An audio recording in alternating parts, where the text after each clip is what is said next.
Mr. JD Vance, it's an honor to be with you here in New York City today on September 11th.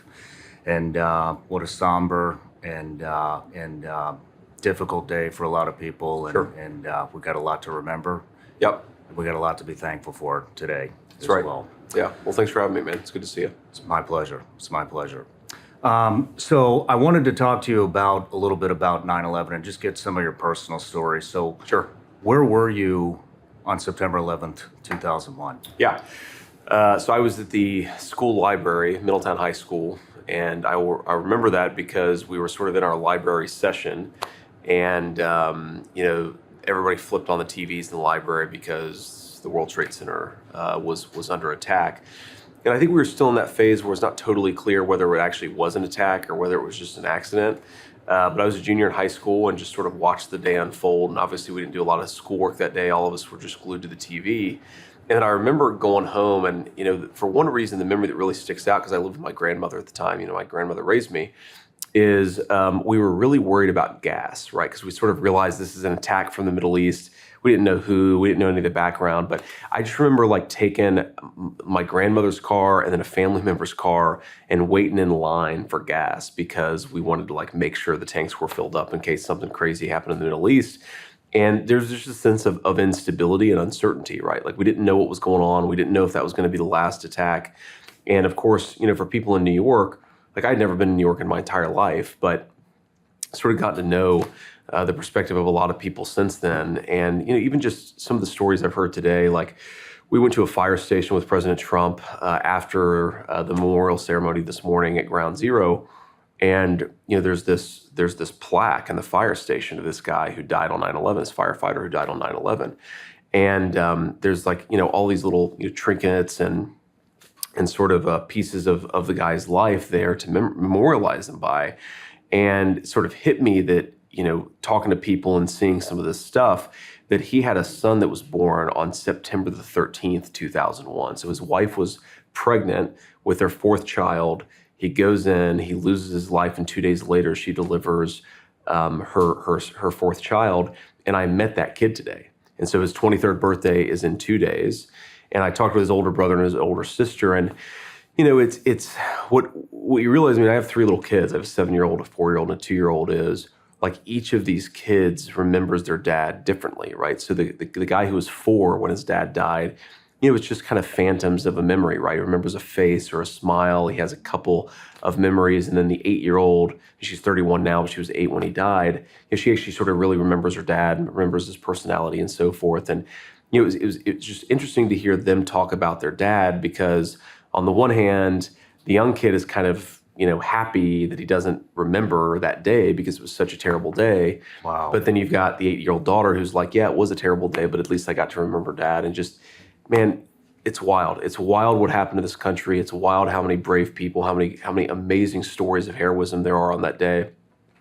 Something I always do on 9/11, just to go on for a little bit, but I haven't done it yet today, is I would always read the story. I think it's an Esquire, and it's about the falling man photo. I don't know if you remember this photo, but it's this amazing photo of this guy. He's head first. It almost looks like he's intentionally flying. It's just the craziest photograph, and it goes through who that guy might be, and it just takes you into the perspective of your loved ones goes to work down there, and cell phones aren't working, and some people, they get a call 4 hours later from their dad, oh, I'm okay. And then some people never got that call. And you just realize, man, what a crazy and terrible and tragic day, but what an amazing number of heroic stories that came out of it, right? It's this amazing duality of terrible tragedy, incredible heroism, and that's the story of 9/11 in this country.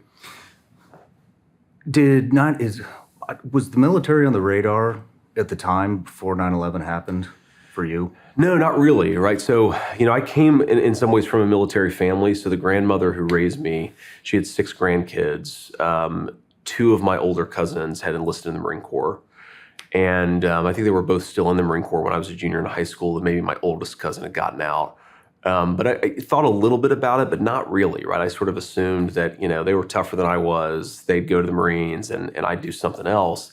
And 9/11 really did change that, right? You start thinking to yourself like, oh, if this is our generation's, greatest generation moment where we have to go and do what the country requires of us, then I don't want to look back in 30 years and say I had an opportunity to serve. I was a 17, 18-year-old kid and I didn't answer that call. So, I graduated about a year and a half after 9/11, graduated from high school, enlisted in the Marine Corps my senior year of high school. We actually invaded Iraq in March of 2003. I enlisted in April of 2003. And so when I enlisted, just the assumption was that all of us were going to go to Iraq, which of course I eventually did go to Iraq.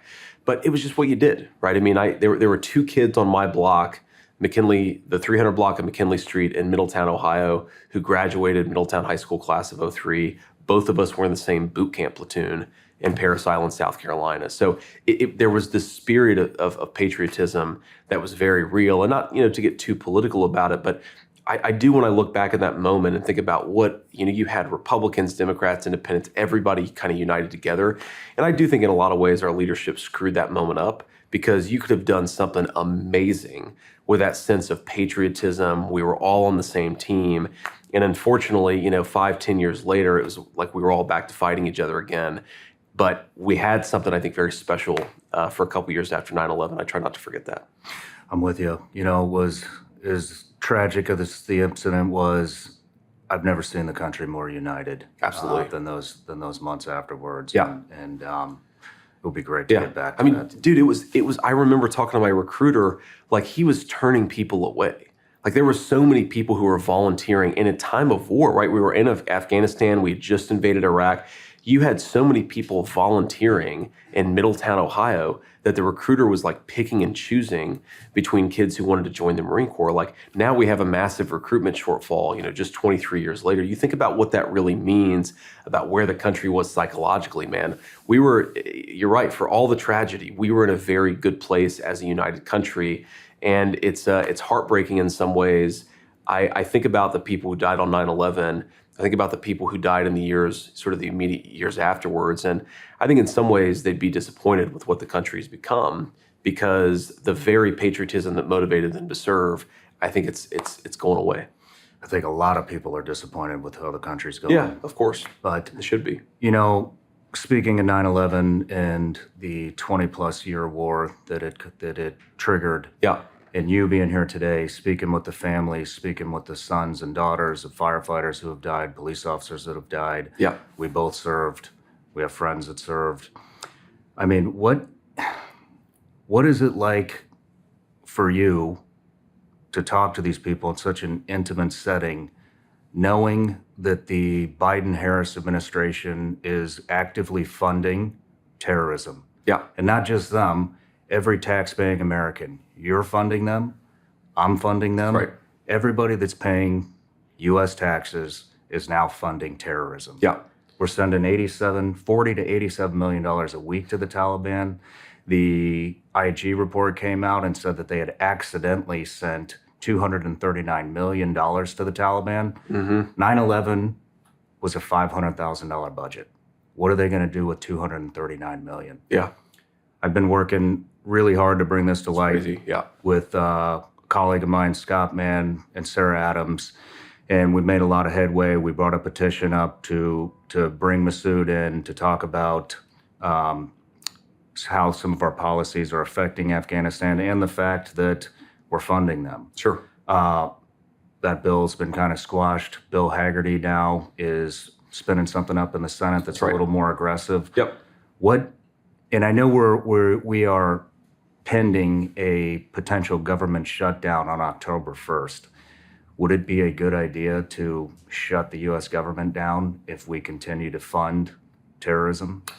Yeah, so it's kind of crazy if you think about it, right? Because the Taliban, so Al-Qaeda, of course, was the organization that planned 9/11, but they had the explicit support of the Taliban, right? It's like, North Korea and China during the Korean War, right? These guys are working hand in hand. They're working in the same territory. And the idea that we're now sending hundreds of millions of dollars to the Taliban after they've taken complete control of the country, and of course they've got a lot of our military equipment there, it's completely insane. And, just on the mechanics of a government shutdown fight. So I've been in the Senate all of 2 years. I've never voted for continuing resolution, in part because of this very issue. And what I mean by continuing resolution, like you can do two things in the budgetary process, right? You can basically take what you've done and rubber stamp it for another 3, 6 months, or a year. That's a continuing resolution. Then there's the traditional appropriations process where you actually go in and say, why the hell are we spending money on that? Should we be spending less money on this thing, more money on this thing? And you actually have the real budgetary process that leaders should do, right? I don't like the continuing resolutions because you do this exact thing, right? You're rubber stamping more money for organizations like the Taliban. By the way, while we're on that topic, rubber stamping more money for the open border, because you talk to people, right? And one of the biggest fears with the open border, I mean, there's a lot, but one of the biggest fears with the open border is, okay, how are all those people getting into our country? We know in 9/11, we just had garbage security. A lot of them flew in, were training in American flight schools. We now know that there are thousands of military-age men who've come through that southern border from places like Afghanistan, Iran, and so forth. And so, yeah, man, why shouldn't we be trying to force this government shutdown fight to get something out of it that's good for the American people? Like, why have a government if it's not a functioning government? And if you have a government that's spending hundreds of millions of dollars funding terrorism and then facilitating those people to come across the American southern border, it's totally insane. I mean, it's asinine. I mean, people cannot afford school supplies for their kids. It's crazy. But we're sending $1 billion a year to a terrorist organization. Yeah. After, by the way, they killed 13 of our Marines, or I guess, 11 Marines and a couple other service members just a year ago, actually, just 3 years ago, almost exactly 3 years ago today. Like, if that can't motivate our leadership to get off their asses and actually say, we're done funding the Taliban, then what would actually motivate it? And again, the way Washington works, man, is it's like a rubber stamp mentality. It's that we did this thing 20 years ago, and maybe it made sense when we were trying to convince the Afghans to become more self-sufficient, to train their own military so the Taliban wouldn't take over. Like, whatever. I'm not going to judge what we did 20 years ago, but even if it made sense 20 years ago, it sure as hell doesn't make sense today when the people who are in control of Afghanistan are the literal Taliban, the people who killed our Marines and, by the way, are actively training terrorists right now. But that's what you get when you rubber stamp everything from the past instead of running a functional government where you ask yourself what makes sense and what doesn't make sense in this year, not 20 years ago. Then that's how this stuff ends up happening.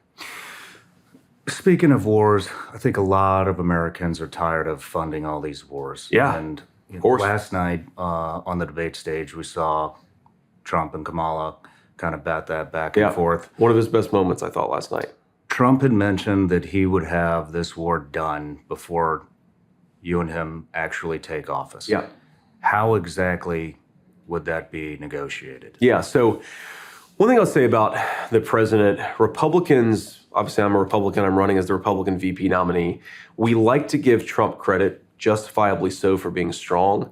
I don't think that we give the president enough credit for smart diplomacy. It's not just strength, it's also intelligence, right? He did both of those things, and that's why we had a peaceful world. So what Trump was really good at is saying, yeah, okay, this guy's a screwball, this guy's a bad person, but sometimes you have to deal with screwballs and bad people, right? I mean, in World War II, we allied with Joseph Stalin to beat Adolf Hitler.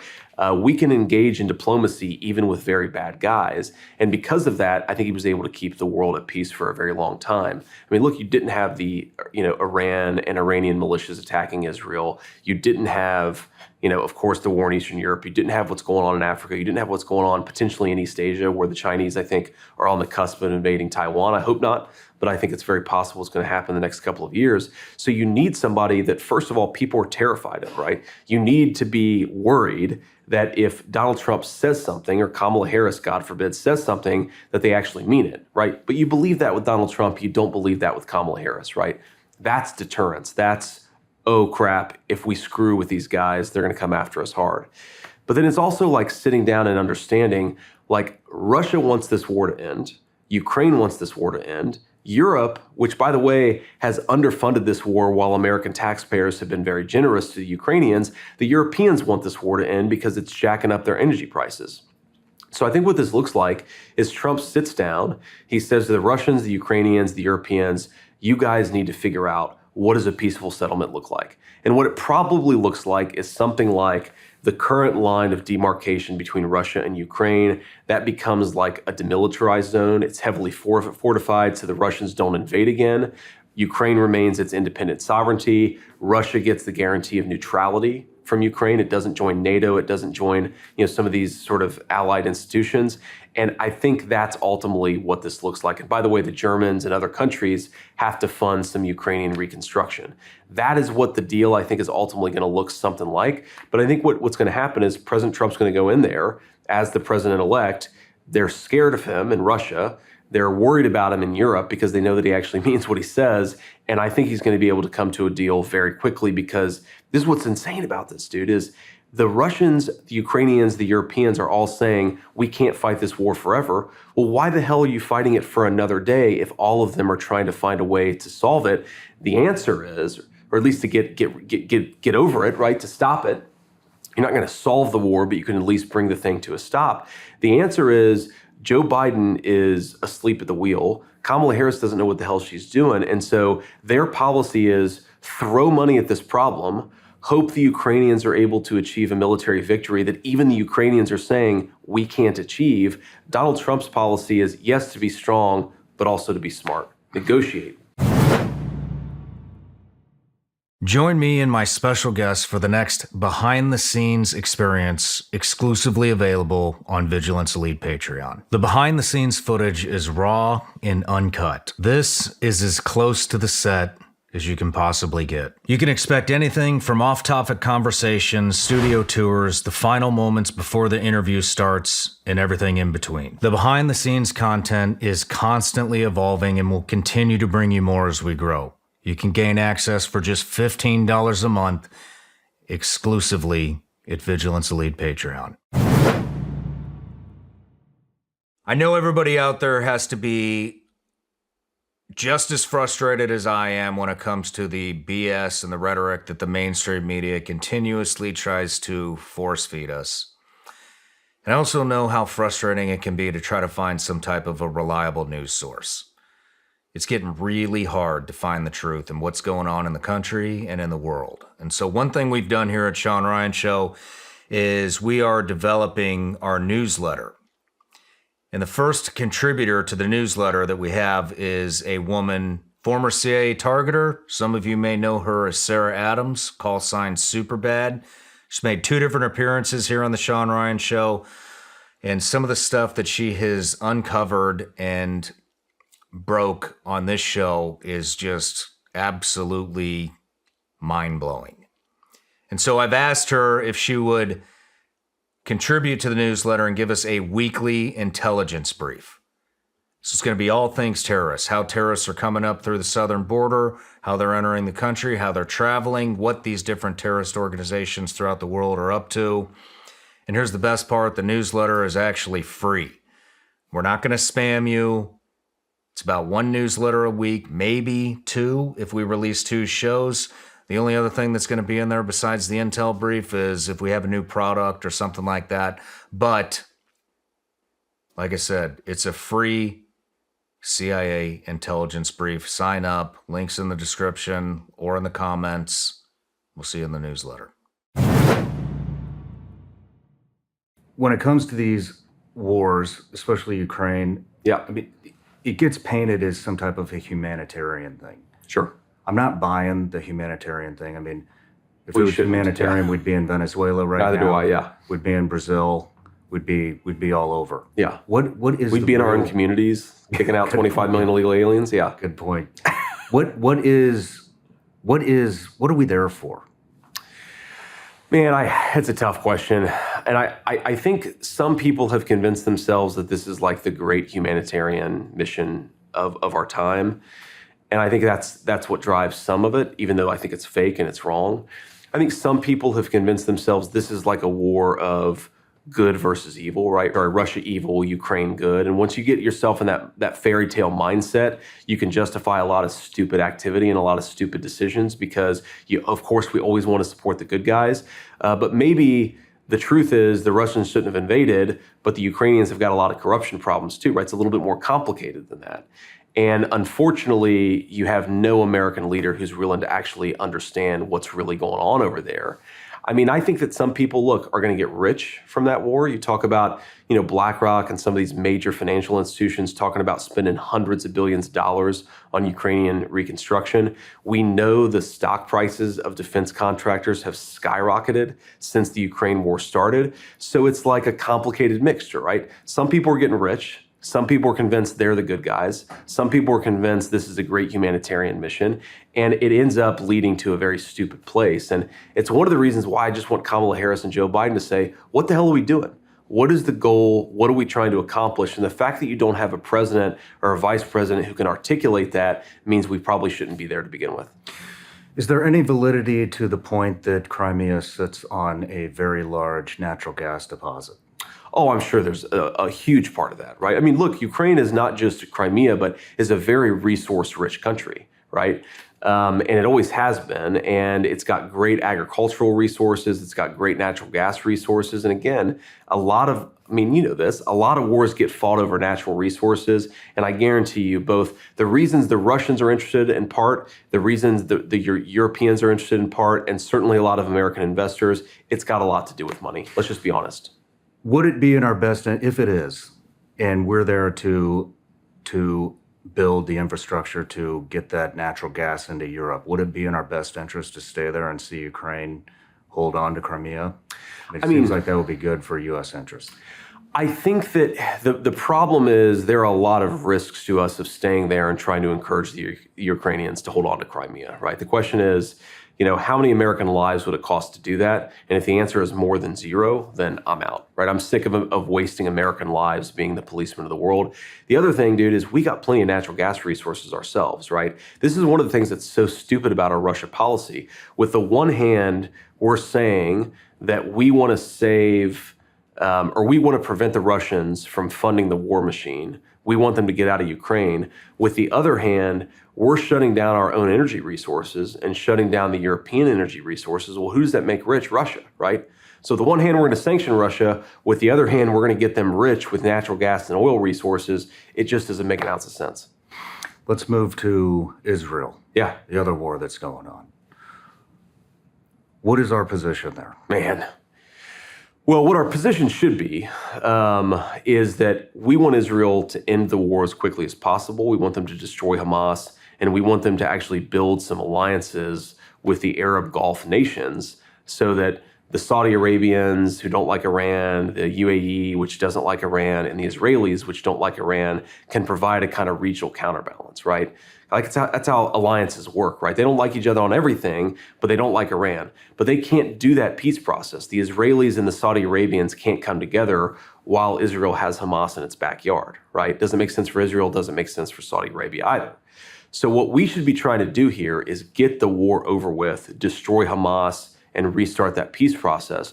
What our actual policy is, man, as far as I can tell, is on the one hand, we say we want to prevent civilian casualties. Well, on the other hand, we don't give the Israelis the weapons that allow them to minimize civilian casualties. We only give them the weapons that allow them to maximize civilian casualties.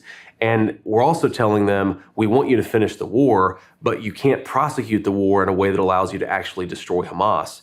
So we're living in this weird in-between world where I think what we're actually doing is we're getting a lot of Palestinians killed, we're getting a lot of Israelis killed, and we're prolonging Hamas for as long as possible, and we're not getting the hostages back. It's like the dumbest possible policy imaginable. But that is effectively the policy of the United States government right now. We've blundered into it because, again, we've got an incompetent like Kamala Harris who's calling the shots.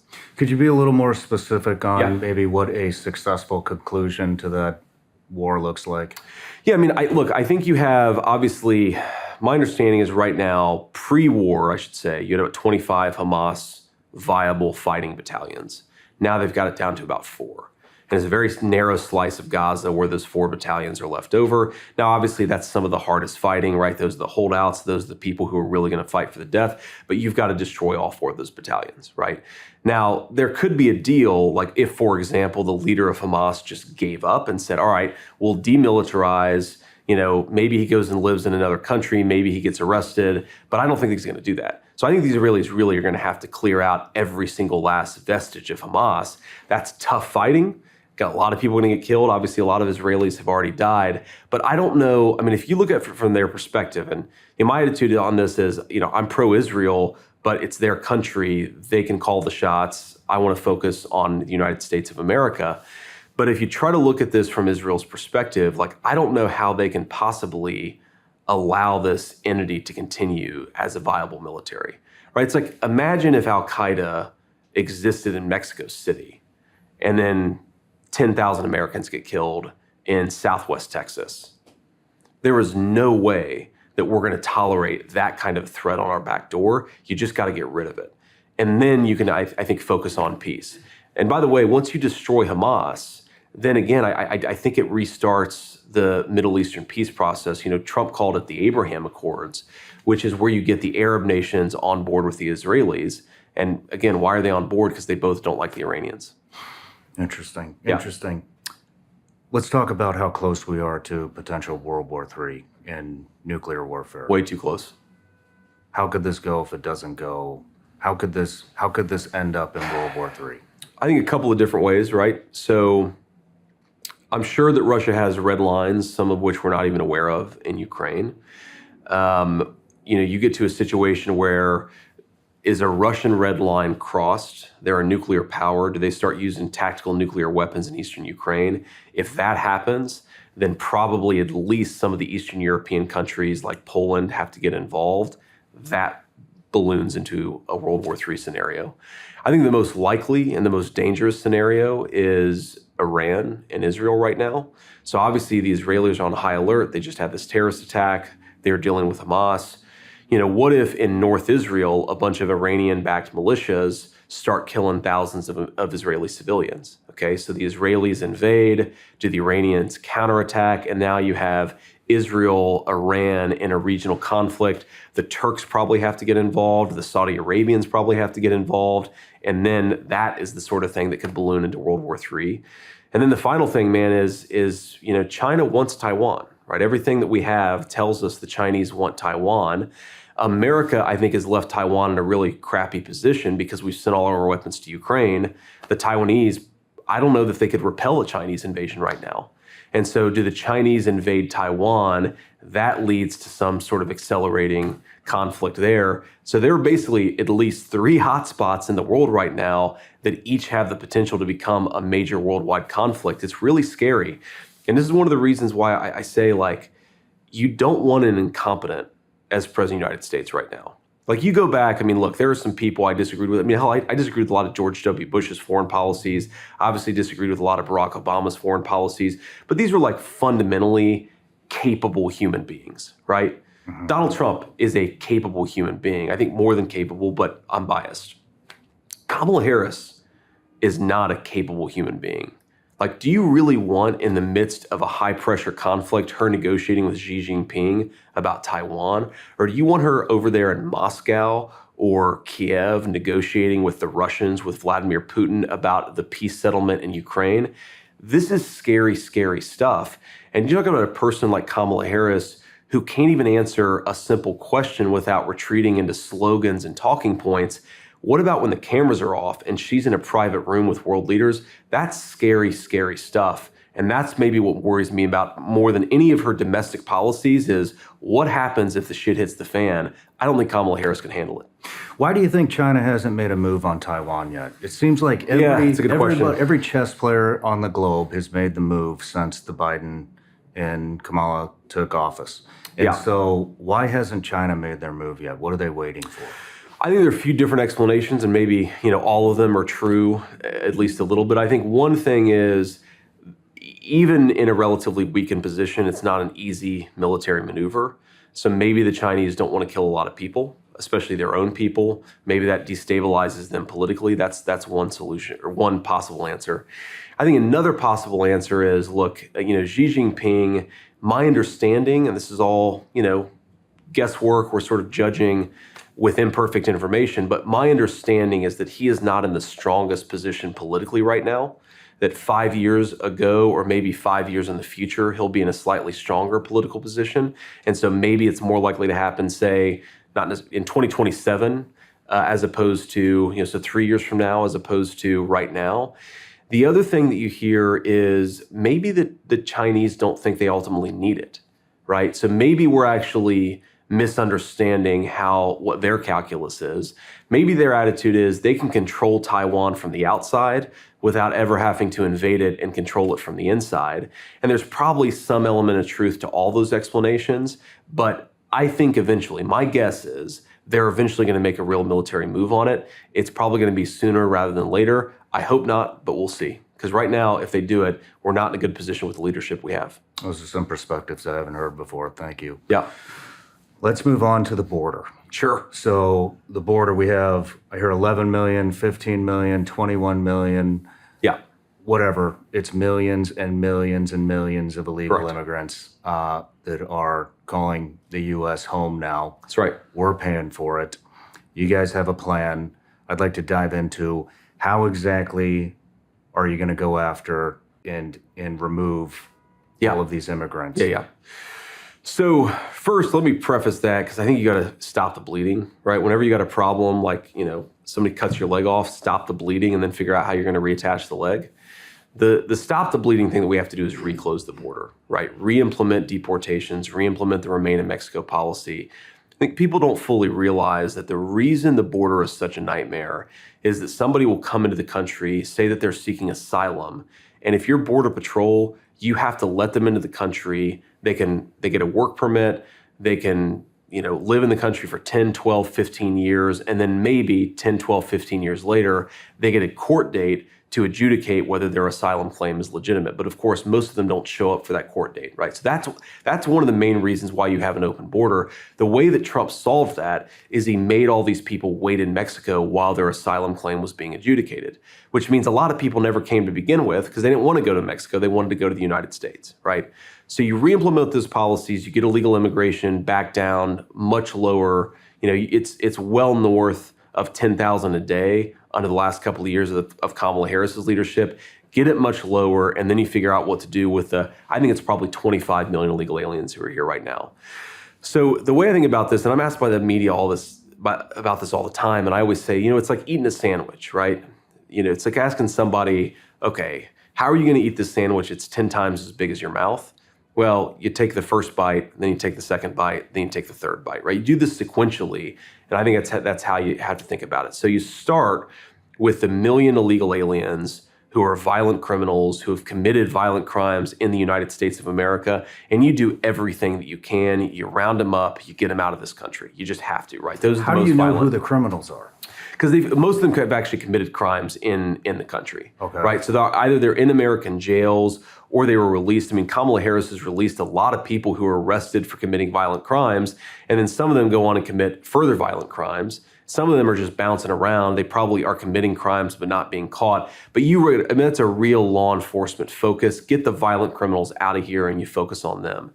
And I think there are a few other things that you got to do to make it, frankly, harder for illegal immigrants to take advantage of the country, right? You got to end the Social Security fraud and the Medicare fraud so that people aren't able to get free benefits, free health care.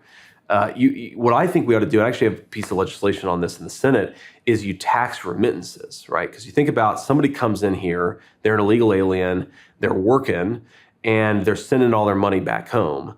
They're not going to send their money back home if you tax the money that they're sending back home. So they'll go back to their country of origin. And if they want to come, maybe they'll apply for a legal pathway, but they're not going to come in illegally.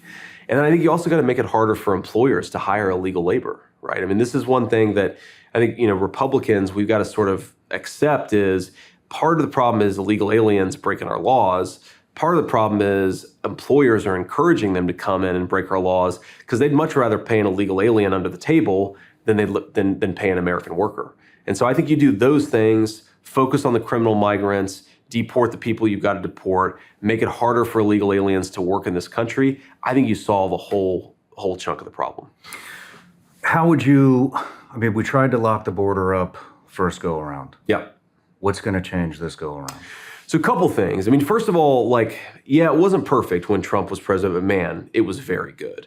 Like you look at the number of illegal border crossings per day, it wasn't zero. You're never going to get it to zero, but man, it was much closer to zero than it's been pretty much at any time in our country's history. at least recent history, right? So you really can, just with some common sense law enforcement approaches, get things to maybe 1,000 illegal crossings a day, 500 illegal crossings a day. That's 1/20th, right, of what Joe Biden has had and Kamala Harris have had. So that's a big improvement. Now you got to do some other things too. You've got to finish the border wall, right? I think you probably got to empower Border Patrol to do their job a little bit more. One of the problems that Trump had his first term is that, because we hadn't had a real border crisis in a while, and because you didn't have until Donald Trump somebody who took border enforcement seriously, there was a lot of litigation and legal cases about, well, what is the president actually allowed to do? Because every time he tried to do something new, you'd have somebody file a lawsuit and say, no, the president's not allowed to do this, right? Mm-hmm. Well, one of the things that happened is Donald Trump won all those cases, but it happened towards the end of his administration. So he's going to have law enforcement tools during a second term that he didn't have during his first term. And yeah, you got to finish construction of the border wall. There's a lot of cool technology that you can use, AI, infrared. I've seen some crazy stuff where, you put a camera in the desert and it's got, 20-mile line of sight in either direction. And then somebody comes from 8 miles away and the AI can identify, is that a person? Is it a rabbit? Is it a fox? Is it something else? Is it a person with a gun or a person, who's just a little kid? You actually can use technology to identify illegal migrants who are trying to cross the border. You just have to empower law enforcement to do that stuff. And I think that's what Donald Trump wants to do. In fact, I know it's what Donald Trump wants to do. And again, it was quite successful the first term. It can be more successful the second go around. Very good. Very good. Let's talk about government reform. Yeah. So a big one. Looks like Elon is going to be on the cabinet. That's right. And Yeah. will be in the charge on the government efficiency department, Yep. if that's what you call it. Yep. How do you see, have you spoken with him about the plan, how he's going to do it? Well, I've spoken, you mean with the president or with Elon? With Elon. With Elon. So I've spoken with Elon a little bit about it. And, I think that the way that this is envisioned is you set up you set up an organization with very smart people from the private sector and a few smart people from government, and you go in and you say, how are we going to fix all the broken inefficiencies? And the thing that's complicated about this, man, is it's going to look much different in, say, the Department of Defense versus Social Security, right? One of the biggest problems in Social Security is fraud. You've got a lot of illegal aliens. I've actually had friends of mine who have had their Social Security account drawn down, and then when they go to the IRS says, oh yeah, an illegal alien used your Social Security number, but we're not allowed to reveal that person's information. A person who's using your Social Security number to defraud you, your own government is saying, we can't tell you who that is, right? Are you serious? I'm dead serious. I mean, crazy stuff is happening out there in this country. So you got to fix that problem. Now that's a Social Security fraud problem. Now at the Department of Defense, right, we've got it's not, so much a fraud problem as it is a procurement problem. So you ask yourself, how do we end up paying 6 times what the Chinese are paying for ships? Or why are we paying 5 times what the Russians are paying for artillery shells? You need somebody to go in there and actually fix that procurement process. And the honest answer, man, and I hate to say it because a lot of these companies do important work, we want our troops to have the best weapons. There are a lot of companies that are getting really rich because Uncle Sam is run by idiots, right? And so you go in and you fix that procurement process. You do less procurement based purely on what something costs and more procurement that tries to, force companies to be a little bit more efficient. So there's a lot that you can do there. And you just got to go department by department. And what makes it complicated is, again, each department is a little bit different from the next one. And I think you just got to, for 4 years, go one right after the other and make this country's government more efficient. I mean, let me give you a statistic, just absolutely insane. So 2019, this government spent about $4.4 trillion, right? That's a lot of money. In 2024, our government will probably spend close to $7 trillion. Okay, so 4.4 to 7, $2.6 trillion of additional spending. A little bit of that is Social Security because you have an aging population. Some of that's fraud, right? Illegal aliens committing fraud. A little bit of that is Medicare because, again, you've got an aging population. But of that $2.6 trillion that we're spending, that's just in 4 years, dude. 4 years, $2.6 trillion. Probably $2.4 trillion of it has nothing to do with Social Security, nothing to do with Medicare. There's a lot of waste, there's a lot of fraud, and there's a lot that we can fix in that $2.4 trillion. Save people a lot of money, allow the private sector to grow instead of destroying the private sector, and also hopefully give people some of their hard-earned money back, because if their government's wasting trillions of dollars, who's paying for that? You are, and I am. What agencies or departments of government would you start with? Yeah, that's a good question. I haven't thought about that, actually. I think you got to start with fraud in what you might call the welfare system. Okay, so Section 8 housing. Okay, and I believe, by the way, that if somebody's down on their luck, they lose their job. You don't want kids being homeless. Okay, but that program should exist. Number one, for people who are actually down on their luck, and number two, for people who are legally in this country to begin with. So a lot of Section 8 money goes to illegal immigrants, either through fraud or because even though Section 8 housing is not supposed to go to an illegal alien, if you're the son of an illegal alien or the daughter, then you can benefit from that system. So I think you got to go into sort of the welfare system, make sure that it's actually going to the people who are entitled to it and not to, frankly, illegal aliens. That's probably where I'd start, because that would help solve the immigration problem too. So you kind of kill two birds with one stone there. Man, I think the defense procurement process is really broken. And what it means is that we have a lot of weapon systems that are outdated, and we're not doing as much technology innovation in what we're giving our troops. I mean, you know this better than anybody, but like whether we win the war of the future is in large part a technology battle, right? You don't want our troops out there waving around knives when the other guys have guns. There's a lot of cool stuff happening in drone technology. There's a lot of cool stuff happening in underground, or I should say underwater submersibles, unmanned submarines. Like, we should be giving our troops the best stuff. But to do that, you've got to fix how the Defense Department actually buys weapons to begin with. What about IRS, CIA, FBI? Yeah, so I don't think the CIA wastes a ton of money. So that's not an efficiency problem, but I think it's corrupt, right? That's just a basic, like, there's lawlessness within our intelligence services. We know this after the 2016 Russia hoax. I mean, we have to remember there are actually members of the intelligence community who are leaking stories to CNN that, like, Donald Trump was paid off by the Russians. Totally fabricated.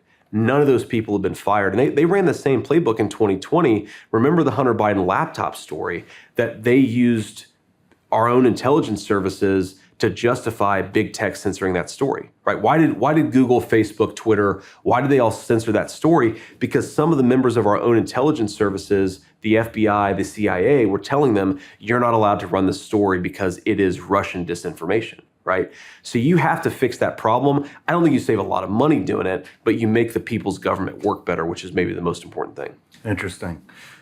With your discussions with President Trump and Elon Musk, is there any estimation on what percentage of the government we can see go away? I think when he took Twitter, it was he cut 80% of the workforce? Yeah, that's right. That's right. What can we expect within our own government? I go back to that number of, okay, we're spending $2.4 trillion more from 2019 to 2024, and what are we actually getting out of it? I think a lot of that money. You can make a lot of that money go away. Or I shouldn't say go away, you can give it back to people who actually earned it rather than have it being misspent by government bureaucrats.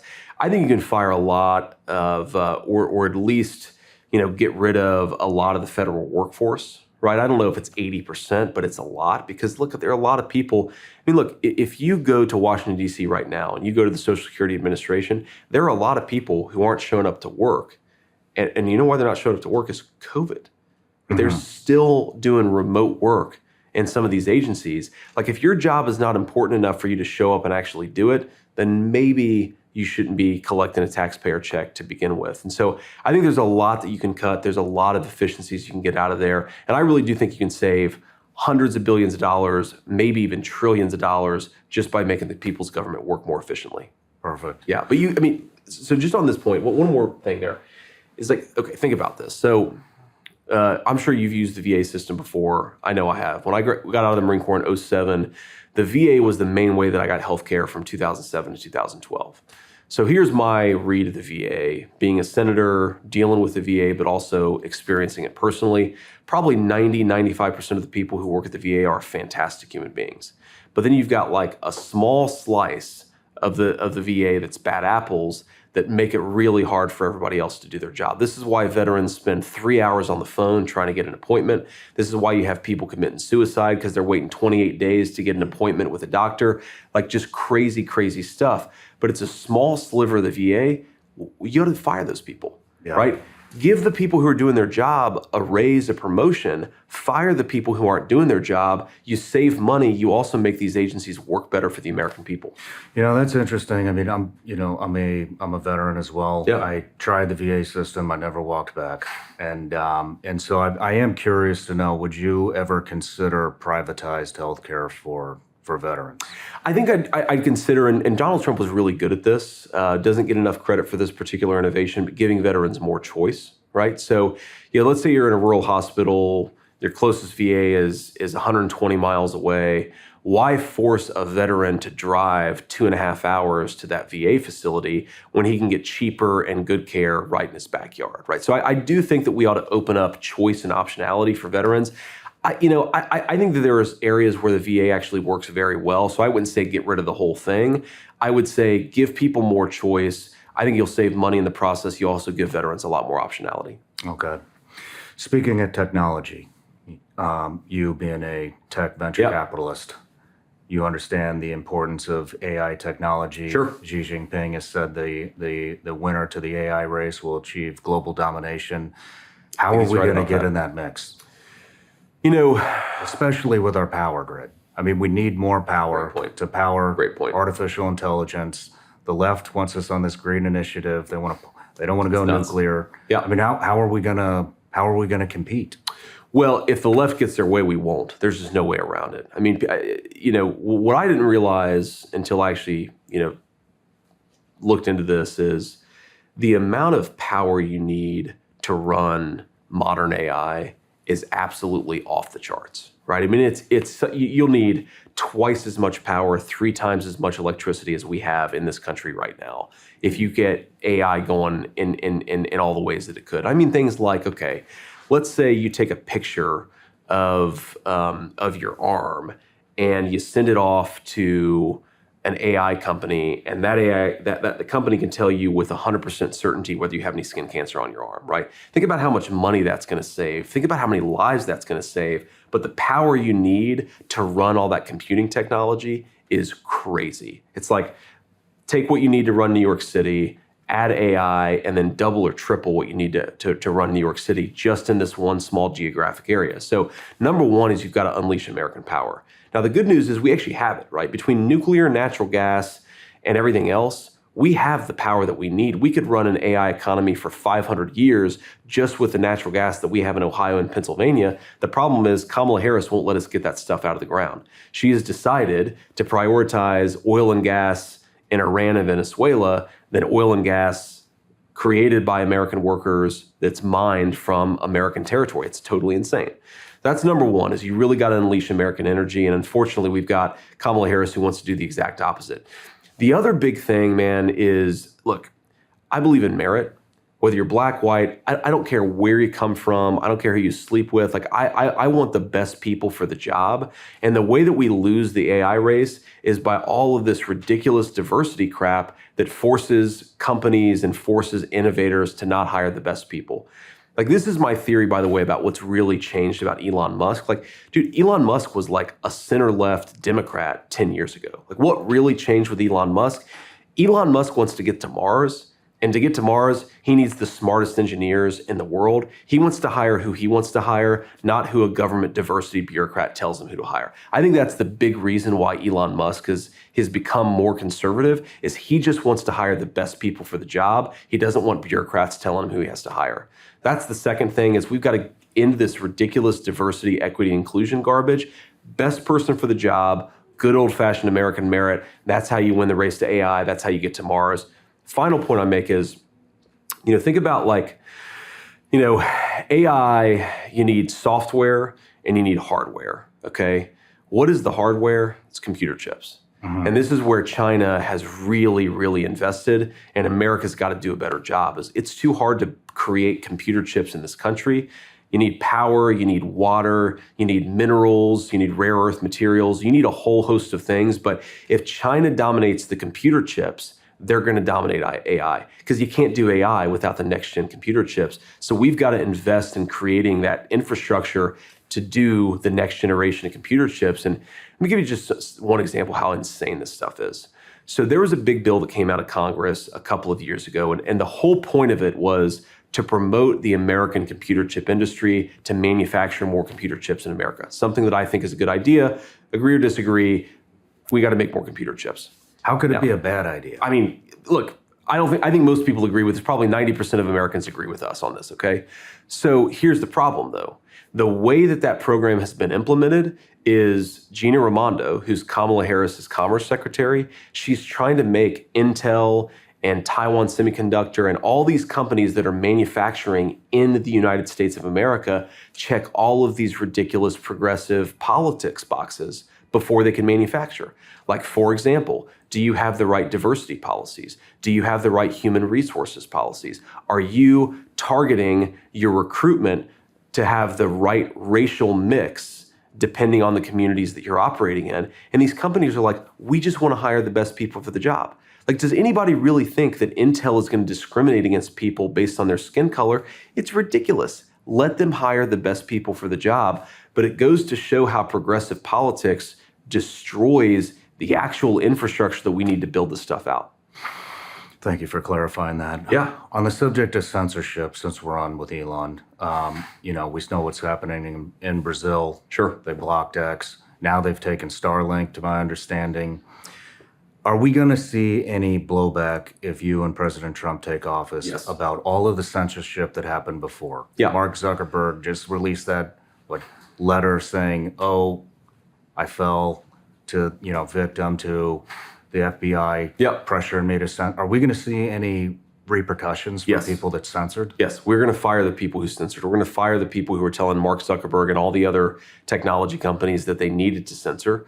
Fire the 50 intelligence operatives who said that the Hunter Biden laptop was Russian disinformation. A lot of those people still have security clearances. Strip every single one of those people of their security clearances. Fire every single person. You cannot lie. Take your position of public trust and lie to the American people for political purposes. It's disgraceful, and people have to suffer consequences for it.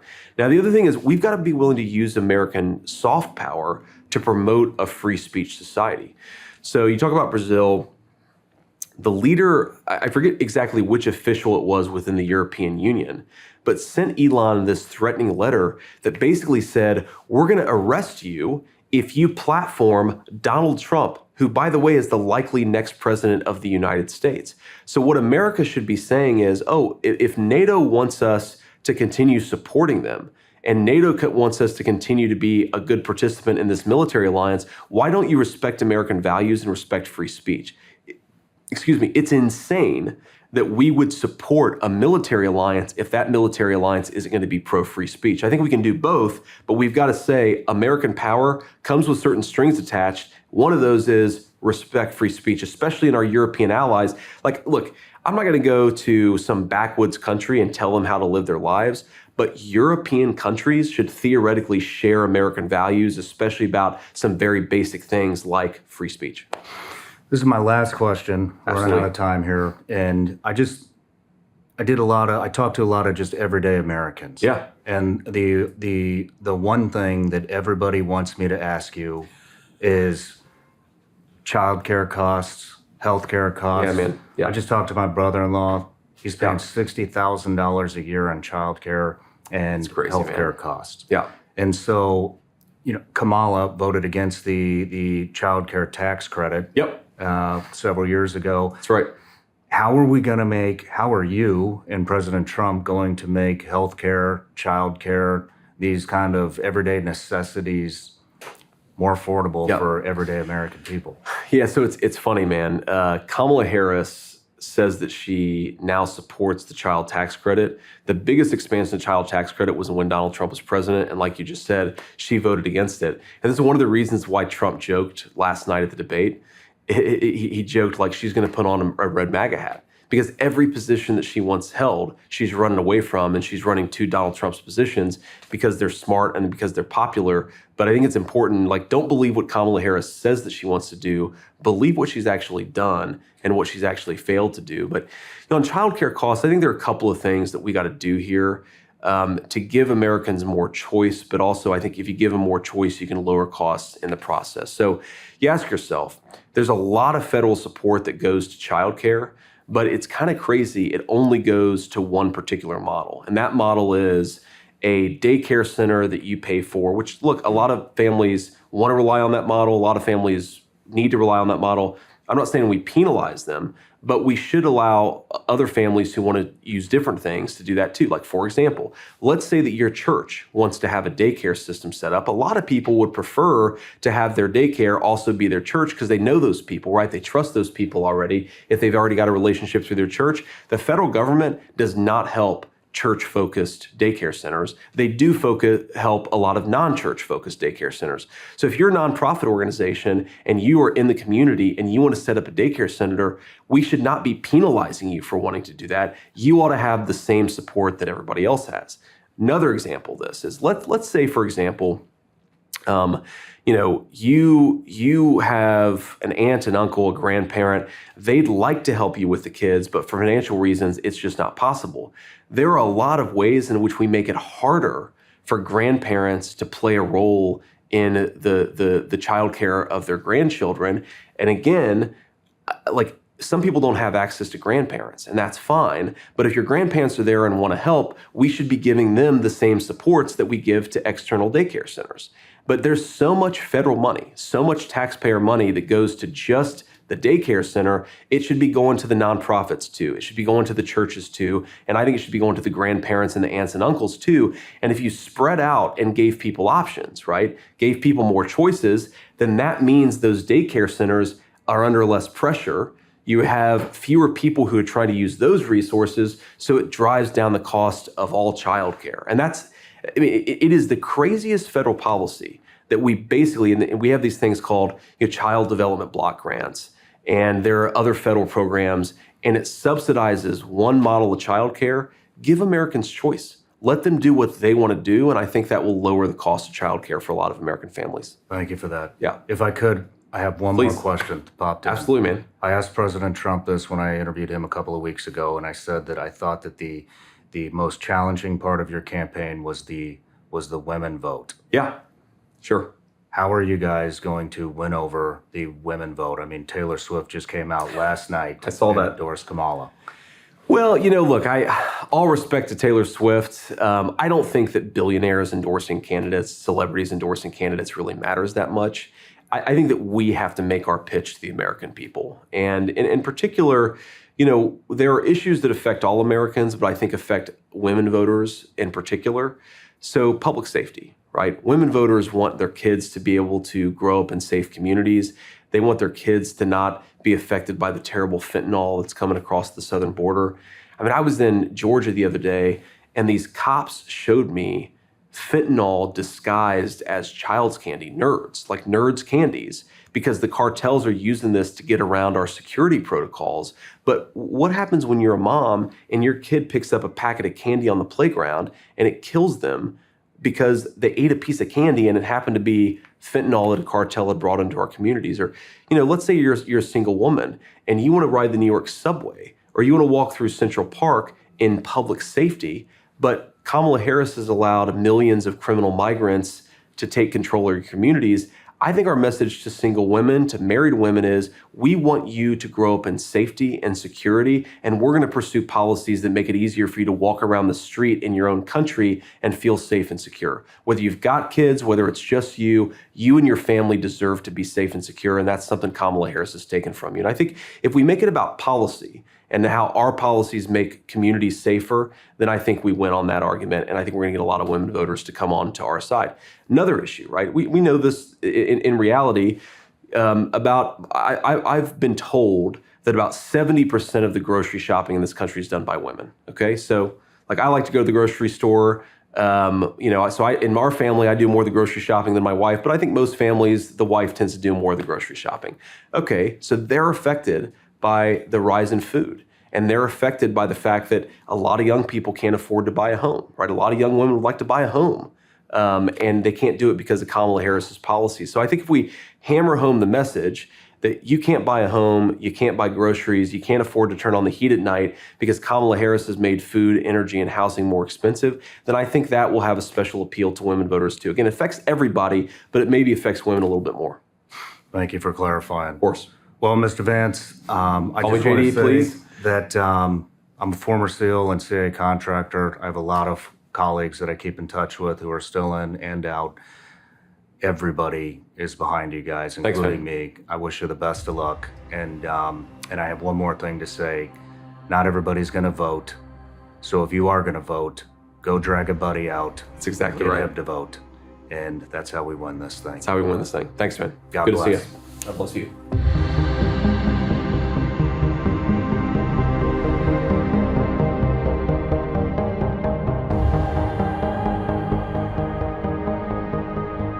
No matter where you're watching Shawn Ryan Show from, if you get anything out of this, please like, comment, subscribe, and most importantly, share this everywhere you possibly can. And if you're feeling extra generous, please leave us a review on Apple and Spotify podcasts.